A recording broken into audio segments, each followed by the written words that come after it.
Hi everybody, welcome back to Chapter 8 again. In this video, we'll talk about the costs a company should include in their inventory at the end of an accounting period.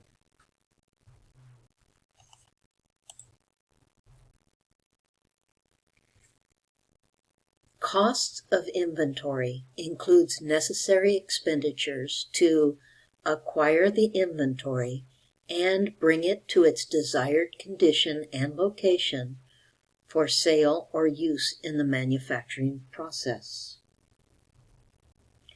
Common costs included in inventory are freight charges on incoming goods, as well as insurance costs during transit, and costs of unloading, unpacking, and preparing the merchandise inventory for sale or use in manufacturing. Purchase returns and purchase discounts reduce the cost of net purchases. And remember that net purchases equal total purchases plus freight and other costs minus returns and discounts.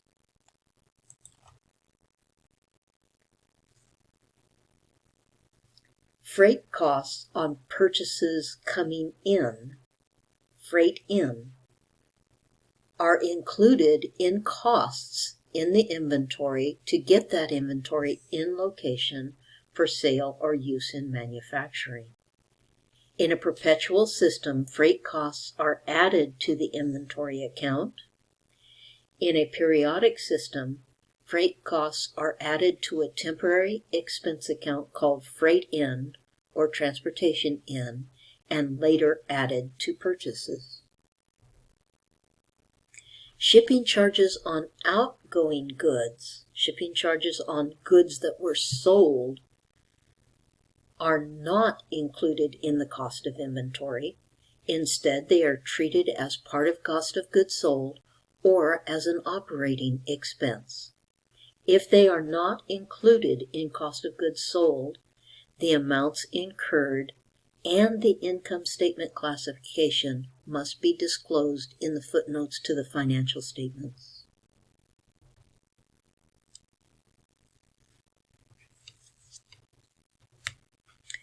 A buyer views purchase returns as a reduction of purchases.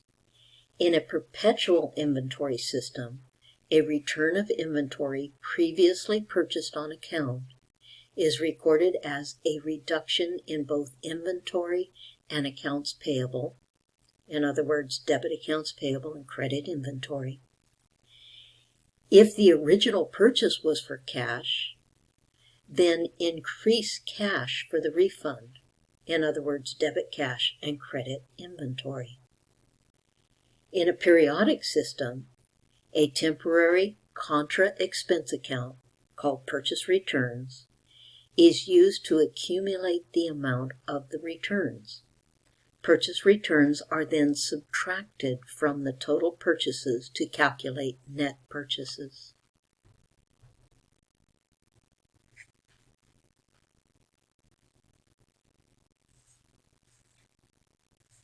Discounts offer incentives to a buyer to make quick payment.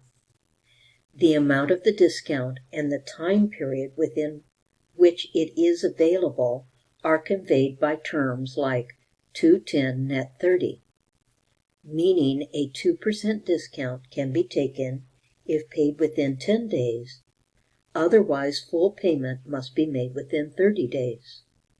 As with the seller, the purchaser can record these purchase discounts using either the gross method or the net method. For example, on October 5th, Lothridge purchases $20,000 of inventory and is offered a discount of 2% for any amount paid within 10 days. The full invoice is due within 30 days. Lothridge uses a perpetual inventory system. Under the gross method, Lothridge would record the inventory at the full purchase price. Debit inventory $20,000, credit accounts payable $20,000. Under the net method, Lothridge will assume that it is going to pay the invoice within the discount period and will therefore record the inventory at the net amount of $19,600 and will credit accounts payable for $19,600.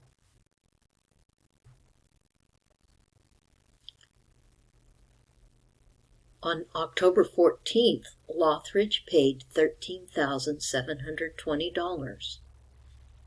This is within the discount period.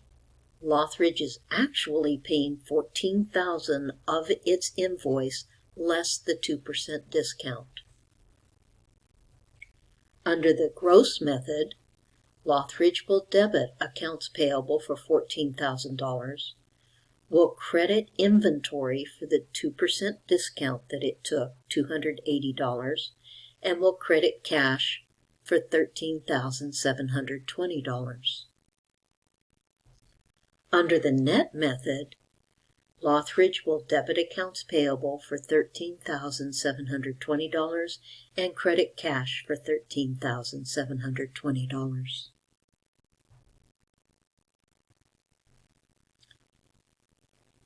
On November 4th, Lothridge paid the remaining balance of $6,000 after the discount period expired. Under the gross method, Lothridge will debit accounts payable for $6,000 and credit cash for $6,000. Under the net method, Lothridge will debit accounts payable for $5,880, debit an account called Purchase Discounts Lost, $120, which is 2% of the $6,000, and credit cash for $6,000. Here's a concept check problem for you.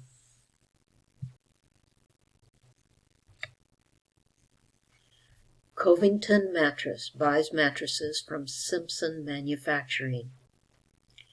Covington purchased mattresses from Simpson on August 16th and received an invoice for $12,000 with payment terms of $210 net 30.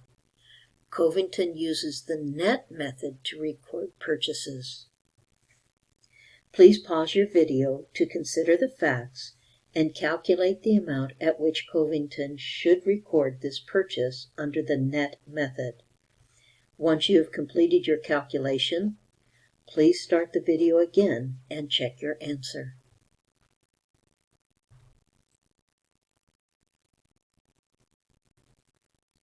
Did you calculate $11,760?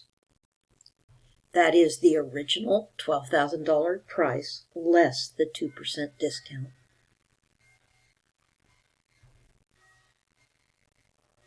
This is a problem similar to the question in the previous slide. Covington Mattress buys mattresses from Simpson Manufacturing. Covington purchased mattresses from Simpson on August 16th and received an invoice for $12,000 with payment terms $210 net 30. Covington uses the gross method to record its purchases. Please pause your video to consider the facts and calculate the amount at which Covington should record this purchase under the gross method. Once you have completed your calculation, please start the video again to check your answer.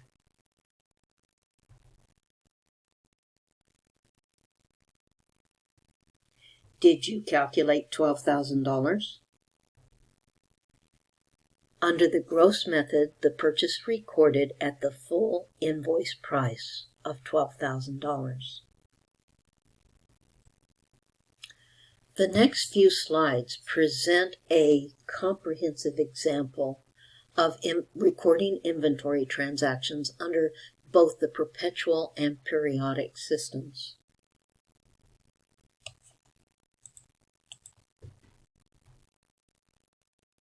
If you'll notice, the original transactions are given to you here, and How that transaction would be recorded under the perpetual system is here, and how those transactions would be recorded under the periodic systems are here. These examples duplicate the illustration 8-6 shown at the bottom of page 411 and the top of page 412 in your textbook.